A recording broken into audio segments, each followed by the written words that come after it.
Season 1, Episode 2 of Star Wars: The Clone Wars is titled Malevolence and follows Anakin Skywalker and Ahsoka Tano as they try and find Plo Koon and the surviving clones before the ruthless General Grievous can. This whole situation is caused when Plo Koon and his fleet are investigating reports of a new secret weapon being used by the Separatists and are then attacked by said weapon. It turns out to be a massive capital ship named the Malevolence that is armed with twin ion cannons that are capable of sending out a massive EMP, electromagnetic pulse, blast that shuts down all of Plo's fleet's systems. This leads to Plo's fleet being easily destroyed, but not before Plo is able to inform Anakin Skywalker and his Padawan Ahsoka Tano of his location. While Anakin and Ahsoka disobey orders from the Jedi Council in order to search for Plo Koon and anyone who survived with them, the Jedi Master and his clone squad of Commander Wolf, Sinker, and Boost, known as Wolfpack, are trapped in an escape pod and are being hunted by Grievous's forces. While Anakin and Ahsoka slowly close in on Plo's location, Plo Koon and his forces buy themselves time by fighting back against the escape pod hunters. As time is running out for Plo, Anakin and Ahsoka make it just in time to save Plo and his men, and then barely make it to hyperspace before the ion cannon's blast can hit. There are a few more characters this time around than there were in the first episode. However, I'll focus on the more significant ones in this case, that is Anakin Skywalker, Ahsoka Tano, Plo Koon, Wolfpack, and General Grievous. Since this is the first time we see these characters in the series, this episode serves once again as an introduction to them, similar to how the first episode treated its characters. This is the common aspect of the series due to its plethora of characters. However, this episode does show development for a few of the main characters, so let us continue. Anakin Skywalker, who is the main character in this series as a whole, serves a more mentoring role to his Padawan Ahsoka Tano, so he develops very little through the episode. What we learn about him is that he is a hot-headed but compassionate leader, very unlike the calm nature that we saw from Yoda previously, and is not afraid to bend the rules if he feels that someone's life is in danger. Ahsoka Tano, as his Padawan, we can already start seeing her beginning to develop these traits.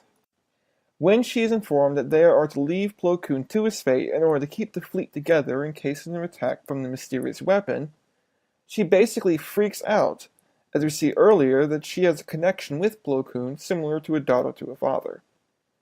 But this brash nature is surprisingly tempered by Anakin, who does admit her want to save Plo was right, but how she broke down in front of the council was the wrong way to go about it. Though I doubt going behind their backs is any better. His lesson is felt by Ahsoka, and we see her shame from her actions being quite prevalent. Now we have Plo Koon and the Wolfpack. I'm grouping these together because they grow in a similar fashion. Plo Koon is shown to be calm, just like Yoda in the previous episode.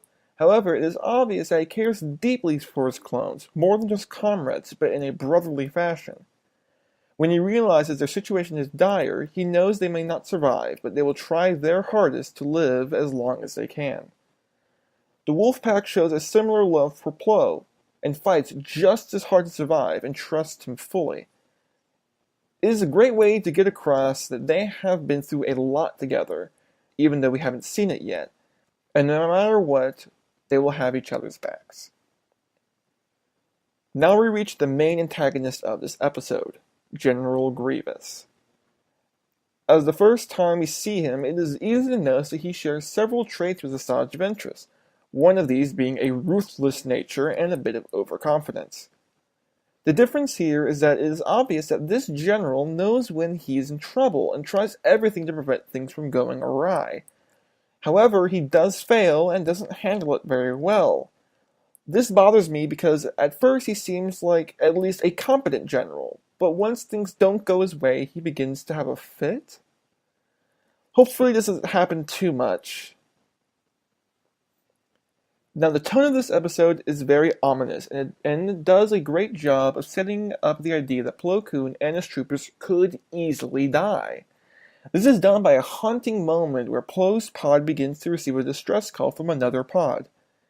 It is here that we see the show's first official on-camera deaths, and though they're throwaway characters that we never know, we feel the heartbreak and worry that Plo Koon feels as he witnesses the event. This is only the first of many deaths to come in the series, and this episode personally feels like an introduction into the beginnings of just how dark the show can go. There are a few moments where attempts at humor are made, but it is rare and doesn't distract too much from the dark tone, which I do appreciate.